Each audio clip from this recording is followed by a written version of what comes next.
J'ai été confrontée à cette problématique à peu près tout le temps, puisque le cœur de mon engagement, c'est justement de constater que même quand les femmes ont des activités importantes de pouvoir, eh bien, elles ne se comportent pas de la même manière que les hommes.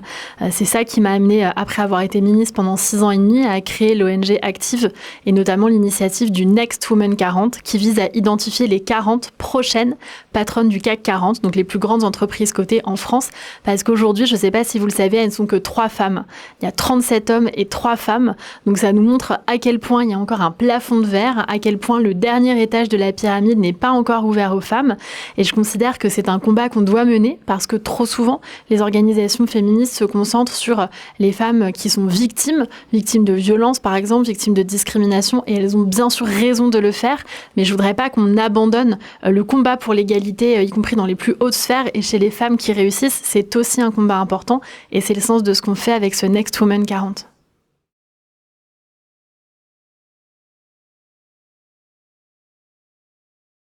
Oui, justement, on a ce constat qui est un constat pour nous d'inégalité, et je dirais même d'injustice, parce que j'ai l'impression que le fait qu'il n'y ait que 3 femmes, patronnes du CAC 40 et qu'il y ait 37 hommes, ça illustre vraiment toutes les embûches que vont rencontrer les femmes. Donc, je viens de sortir un livre qui s'appelle « Nos 6 petites ambitions pour une révolution de la réussite des femmes ». Et justement, dedans, je liste notamment le plafond de verre que vont rencontrer ces femmes, mais aussi le syndrome de l'Oscar qui a été analysé par des féministes américaines et qui montre que quand une femme reçoit l'Oscar du meilleur rôle féminin, elle a une grande probabilité de divorcer dans les mois qui viennent. C'est pas le cas quand un homme reçoit l'Oscar du meilleur rôle masculin.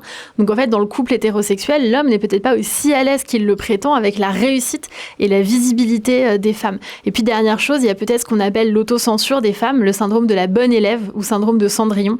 Le syndrome de Cendrillon, vous savez, c'est Cendrillon qui lave par terre en attendant qu'un prince vienne lui dire « Hey Cendrillon, tu laves très bien par terre, viens avec moi vivre dans un château ». Et en fait, ça ne se passe pas comme ça. On a plus de chances d'obtenir ce qu'on demande que d'obtenir ce qu'on mérite, tout simplement. Donc tous ces phénomènes qui sont différents montrent à quel point finalement on accepte que les femmes travaillent. Ça fait 3 générations. On accepte que les femmes réussissent, mais sous condition et avec un backlash dans beaucoup de cas, y compris dans le monde politique.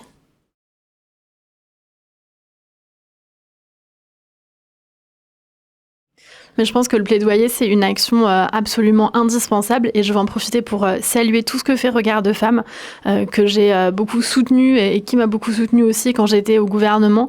Et c'est vrai que Regard de Femmes, c'est une des rares, je dirais, une des seules associations françaises féministes laïques et engagées justement pour un universalisme des droits des femmes, et considérer qu'une petite fille qui est née au Mali, elle doit avoir les mêmes droits qu'une petite fille qui naît dans le Finistère en France. Et donc ce travail de plaidoyer dans les instances de diplomatie multilatérale, il est absolument nécessaire, et il se structure autour d'ONG, et heureusement qu'on a Regard de Femmes qui mène avec Michel Vianès et avec toute l'équipe un travail absolument remarquable depuis des années, et on espère pour encore des années.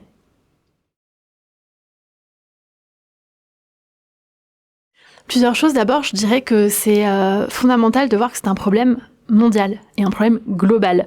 Parfois, on a tendance à penser que c'est dans notre pays que ça ne va pas, et puis là, on se retrouve avec des féministes, des femmes politiques, des hommes aussi engagés pour les droits des femmes partout dans le monde, et on s'aperçoit qu'il n'y a pas un seul pays qui réussit à accomplir l'égalité entre les femmes et les hommes aujourd'hui. Il y a des différentes statistiques, il y a des différentes avancées en fonction des sujets, mais il n'existe pas de pays où l'égalité femmes-hommes soit à 50-50 dans les domaines politiques, économiques, de charge de famille, de pouvoir, etc.